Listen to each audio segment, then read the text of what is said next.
Sign हुई थी। इसे सितंबर 19, 1960 को साइन किया गया था। कराची शहर ने इस हिस्टोरिक इवेंट की मेजबानी की। ये ट्रीटी 6 बड़ी नदियों के पानी से डील करती है। ये नदियां दोनों देशों से होकर बहती हैं। इसका मकसद था पानी के शांतिपूर्ण बंटवारे के लिए एक फ्रेमवर्क देना।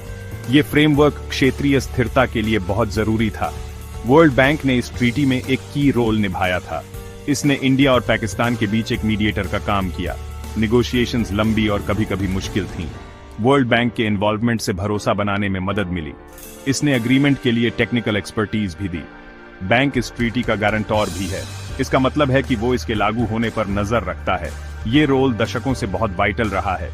इस ट्रीटी में इंडस रिवर सिस्टम का पानी आता है। ये 6 नदियां हैं, इंडस, झेलम, चेनाब, रावी, बीस और सुतलेज। ये नदियां लाखों लोगों के लिए जीवन रेखा हैं। वे खेती में मदद करती हैं और पीने का पानी देती हैं। ट्रीटी को इन साझे रिसोर्सेज पर विवादों को रोकने के लिए डिजाइन किया गया था। इसने हर देश को पानी इस्तेमाल करने के अधिकार ध्यान से बांटे। शांति के लिए यह एक मुश्किल लेकिन जरूरी काम था। 60 साल से ज्यादा समय तक इंडस वाटर्स ट्रीटी मजबूती से खड़ी रही। इसने युद्धों और कई पॉलिटिकल टेंशन्स का सामना किया। इसे अक्सर इंटरनेशनल डिप्लोमेसी में एक सक्सेस स्टोरी कहा जाता था। ट्रीटी ने दिखाया कि दुश्मन देश भी जरूरी मुद्दों पर सहयोग कर सकते हैं। यह सहयोग मुख्य रूप से नेचुरल रिसोर्सेज को शेयर करने के बारे में था। इसका 2025 में हुआ सस्पेंशन सीरियस कंसर्न्स लेकर आया है। इस पानी के बंटवारे के मैकेनिज्म का भविष्य अब अनसर्टेन है। इंडस वाटर्स ट्रीटी की जरूरत 1947 के बाद पैदा हुई। यह तब हुआ जब ब्रिटिश इंडिया का बंटवारा हुआ। बंटवारे से इंडिया और पाकिस्तान बने। बाउंड्री लाइन इंडस नदी सिस्टम के बीच से गुजरी। इससे पानी के बंटवारे की फौरन एक प्रॉब्लम खड़ी हो गई।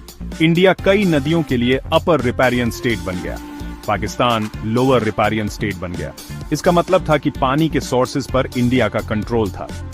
इंडस नदी और उसकी सहायक नदियां हिमालयाज से निकलती हैं। वे पाकिस्तान में जाने से पहले इंडिया से होकर बहती हैं। पाकिस्तान की खेती ज्यादातर इन्हीं नदियों पर डिपेंड करती थी। बंटवारे के बाद पाकिस्तान में डर था। उन्हें चिंता थी कि इंडिया पानी का बहाव रोक या कम कर सकता है।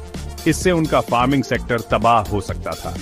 नहर के पानी पर शुरुआती डिसएग्रीमेंट्स ने इस रिस्क को साफ दिखाया। इन विवादों ने उनकी आजादी की शुरुआत से ही तनाव पैदा कर दिया। इन शुरुआती पानी के विवादों के लिए एक लॉन्ग टर्म सोल्यूशन की जरूरत थी। दोनों देशों ने कॉन्फ्लिक्ट की संभावना को पहचाना। पानी जिंदा रहने और डेवलपमेंट के लिए एक क्रिटिकल रिसोर्स है। बिना एग्रीमेंट के पानी युद्ध का एक बड़ा कारण बन सकता था। शुरुआती सालों में कई दौर की बातचीत हुई, लेकिन इन बातों से कोई परमानेंट सोल्यूशन नहीं निकला। Problem technical